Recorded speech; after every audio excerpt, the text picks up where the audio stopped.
அண்மை செய்தியை பார்த்து வருகிறோம்.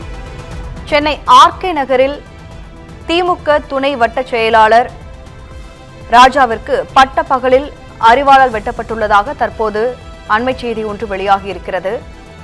தனது வீட்டருகில் நின்று பேசிக் கொண்டிருந்த போது பட்ட பகலில் இப்படி ஒரு சம்பவம் நிகழ்ந்திருக்கிறது. இது குறித்த கூடுதல் விவரங்களை செய்தியாளர் ஹரி வழங்க கேட்கலாம். ஹரி, விவரம் என்ன? வணக்கம் கௌதமி. சென்னை ஆர்கே நகர் 38வது பகுதியில் திமுக வட்ட துணை செயலாளர் இருக்கும் ராஜா இவர் தனியார் ஷிப்பிங் நிறுவனத்தில் வேலை செய்து வருகிறார். இந்த நிலையில் இன்று காலை அவருடைய வீட்டின் அருகே அவரது இருசக்கர வாகனத்தில் அருகில் நின்று கொண்டிருந்தார். அப்பொழுது மற்றொரு இருசக்கர வாகனத்தில் வந்த நபர் ஒருவர் அவருடன் பேசிக் கொண்டிருந்தார். அந்த சமயம் பின்னால் இருந்து 2 பேர் அவரை கத்தியால் சரமாக தாக்கினர்.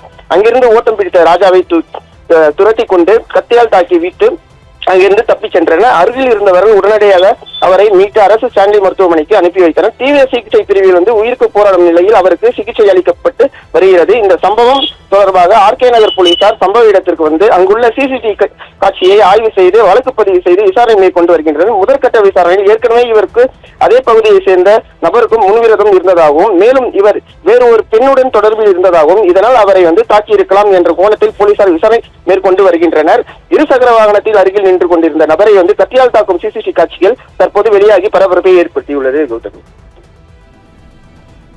விவரங்களுக்கு நன்றி ஹரி.